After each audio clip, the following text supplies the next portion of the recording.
কি অবস্থা ভাই? এমনি মন বেজার করে বই রয়েছেন কয়েকদিন ধরে দেখতেছি। নতুন নতুন বিয়া করছেন, মন থাকবো ফুরফুরা, চাঙ্গায় থাকবেন পুরা। এমনি বেজার করে বয়ে থাকলে হয়?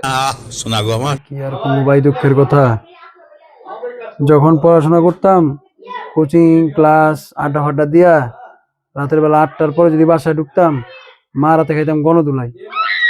আর এখন বিয়ে হয়ে গেছে, জব টপ করি, রাতের বেলা একটু চাকরি টাকরি শেষ করে ডিউটি শেষ করে মনে কর আড্ডা আড্ডা দিয়ে যদি 11টার পর কোনোদিন আমি বাসায় ঢুকি, তাহলে তখন খাইতে ওর ভাবি রাতে মাই। খুব কষ্ট যে বলো। ভাই, আমার কে লেগে জানি একটা মনে করেন ফিল হইতাছে, আপনি আজকেও একটা খাইবেন। না না, এর লিগে তো আজকে আমি তাড়াতাড়ি আয় পড়ছি, বাসায় দেরি করি নাই।